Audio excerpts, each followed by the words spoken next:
Com a série da Netflix sobre Jeffrey Dahmer, os criminosos em série que sempre chamaram muita atenção começaram a se destacar ainda mais. É claro que seus atos deploráveis não podem ser comparados, pois cada caso é um caso e todas as vidas importam. Mas se tem algo que eu aprendi pesquisando sobre esses criminosos é que nunca vamos parar de nos surpreender com a maldade humana. Então hoje eu lhes contarei a história de Dennis Nielsen, um criminoso em série que é tão monstruoso quanto Jeffrey Dahmer, ou até mesmo pior. Então, se você se interessa por esse tipo de conteúdo, eu peço desde já que deixa aí o seu gostei e se inscreva no meu canal. E se quiser também me siga no meu Instagram, que é esse aqui que aparece na tela. Então, dados os recados, vamos pro caso.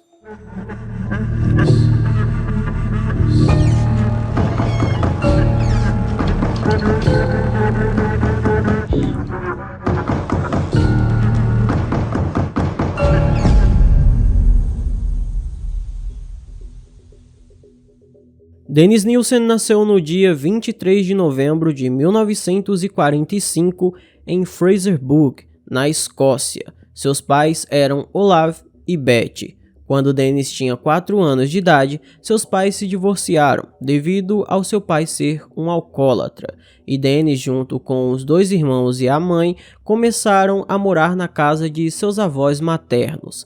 Ele tinha uma ótima relação com seu avô, em quem confiava e admirava. Mas quando Dennis tinha 6 anos de idade, seu avô faleceu e sua mãe lhe mostrou o corpo sem vida, deixando o menino em estado de choque. Dennis disse que foi isso o que desencadeou seu comportamento psicopatológico, mas não tem como ter certeza disso. Já aos 8 anos de idade, Dennis quase se afogou, mas foi resgatado por um menino mais velho, que por algum motivo que nem Deus explica, se masturbou sobre o corpo dele. Ao acordar, Dennis soube o que havia acontecido quando viu o sêmen em sua barriga. Posteriormente, no ano de 1955, Beth se casou com outro homem e teve mais 4 filhos, deixando Dennis de lado. Já em 1961, ele se alistou no exército, onde se tornou cozinheiro. Como dormia em um quarto privativo, ele bebia muito e ficava afastado das outras pessoas. Nessa época, Dennis costumava olhar seu corpo no espelho, evitando seu rosto. E nesse momento, ele se tocava, pensando que o reflexo era de outro homem. Depois de um tempo, ele começou a usar maquiagem no corpo para imaginar que essa outra pessoa estava sem vida. Inclusive, ele usava sangue falso para fingir que tinha sido atacado e tido a vida ceifada por alguém. Já no ano de 1972, ele fez um curso para se tornar policial, onde ficou fascinado pelas necrópsias, e um ano depois conseguiu um emprego como entrevistador em uma agência de empregos. Já em 1974, um homem que Dennis conheceu no trabalho e levou para sua casa, falou à polícia que Dennis tinha tirado fotos suas enquanto ele dormia, mas após ser interrogado, ele foi liberado e não foi acusado. Sendo assumidamente homossexual, Dennis ainda viveu com outro homem por um tempo. Os dois chegaram até a adotar uma cachorrinha e um gato, mas o relacionamento não durou. E quando estava sozinho novamente, ele se entregou de vez às bebidas, bebendo cada vez mais e mais. E no ano de 1978, ele fez sua primeira vítima.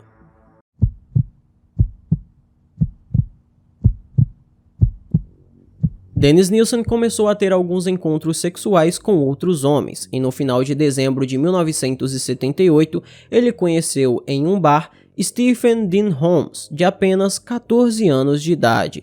Os dois conversaram no bar e depois foram para a casa de Dennis, onde beberam mais e dormiram.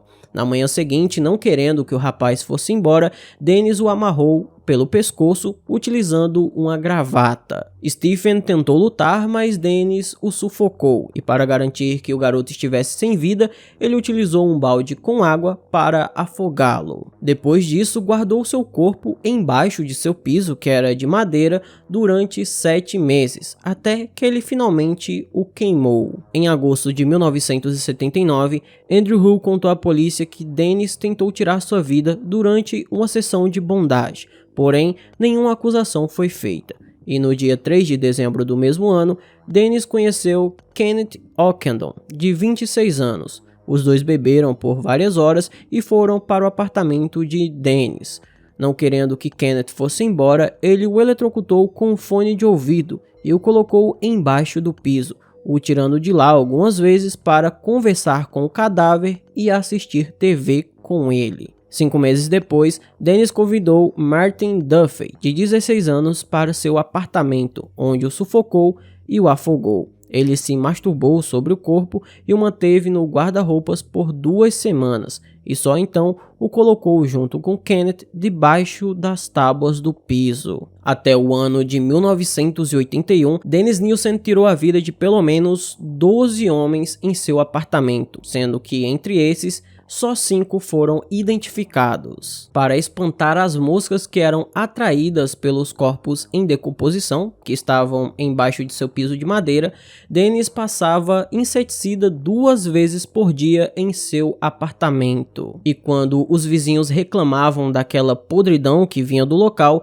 ele dizia que era por causa de um problema na construção. Quando queria se livrar dos corpos, Dennis os dividia no chão de sua cozinha e depois, quando tinha tempo, os queimava no quintal de sua casa, espalhando os restos de cinza pela terra. Para tentar parar com seus crimes, Dennis se mudou no ano de 1982 para um apartamento no sótão de um prédio no norte de Londres, onde não tinha jardim e nem piso de tábuas. Mesmo assim, ele tirou a vida de mais 3 pessoas, John Howlett, Ecbald Graham e Steve Sinclair, e quase tirou a vida de Toshimitsu Ozawa, onde nesse caso não houve nenhuma investigação.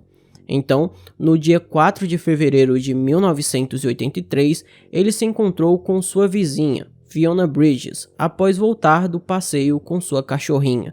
Fiona disse que sua privada havia entupido e ela chamou um encanador. No dia seguinte, tentaram resolver o problema, mas ao não conseguirem desentupir os vasos, resolveram chamar uma empresa especializada. Fiona falou sobre isso para Dennis, que instantaneamente pensou que os pedaços das vítimas que ele jogava no vaso sanitário poderiam ser os causadores do entupimento. Então, no dia 8 de fevereiro de 1983, um encanador especializado foi até a caixa de inspeção do esgoto do prédio e viu mais de 30 pedaços de carne impedindo o fluxo do encanamento. Ele perguntou a Dennis se o homem colocava os restos da comida de sua cachorrinha no vaso, mas Dennis disse que não. Perto da meia-noite daquele dia, Dennis foi até essa caixa de esgoto e esvaziou tudo, e a sua vizinha, a Fiona, o viu quando voltava para seu apartamento. Então, no dia 9 de fevereiro, o encanador voltou até aquela caixa de esgoto e percebeu que estava vazia. A Fiona ficou muito curiosa com aquilo e resolveu chamar a polícia. O detetive Peter Jay foi até o local e conseguiu encontrar alguns pedaços de carne e ossos, que ele levou até o Dr. David Bowen, que identificou o tecido como humano. Quando Dennis voltou do trabalho nesse dia, viu 3 detetives que lhe perguntaram onde estava o resto do corpo, e ele respondeu o seguinte: em sacos plásticos, no armário, perto da porta. Eu mostro a vocês, vou contar tudo, mas não aqui, na delegacia. Peter perguntou quantos corpos tinham, e Nielsen respondeu que eram 15 ou 16.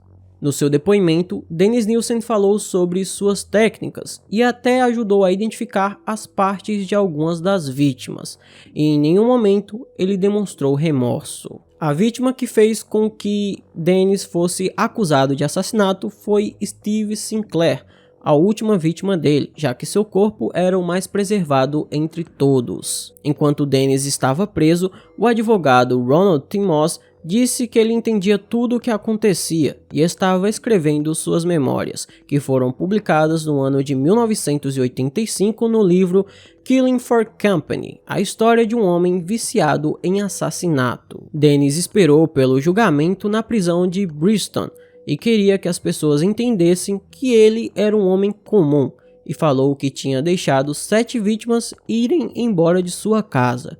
Em seu julgamento, que começou em 24 de outubro de 1983, Nielsen foi acusado por 2 tentativas de homicídio e 6 homicídios. A defesa alegava que ele tinha uma doença mental, mas a acusação argumentava que ele sabia o que estava fazendo e mostraram a panela, a tábua de cortar carne e as facas que ele usou nos crimes como evidências. A testemunha de defesa, o psiquiatra James McCafe, disse que Nielsen sofria de uma desordem de personalidade não especificada, já que ele não demonstrava sentimentos, fugia de relacionamentos e também separava as funções mentais e comportamentais, o que diminuía a responsabilidade pelo que ele fazia. Esse mesmo psiquiatra disse que Dennis Nielsen era prepotente e narcisista, que ele despersonalizava suas vítimas até que não sentisse o que estava fazendo, e também falou sobre sua associação entre corpos inconscientes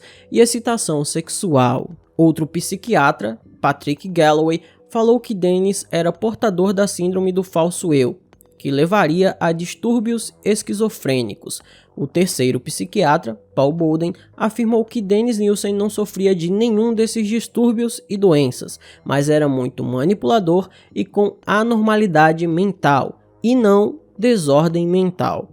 Por fim, no dia 4 de novembro de 1983, Dennis Nielsen foi considerado culpado de todas as suas acusações e sentenciado à prisão perpétua, sem direito a pedir liberdade condicional antes de cumprir 25 anos da sentença. Ele foi encaminhado para uma penitenciária de segurança máxima em Londres e entre 83 e 2003 ele foi transferido para outros presídios, pois sempre se metia em brigas, e seu último presídio foi o Full Sultan, onde passou o resto de sua vida.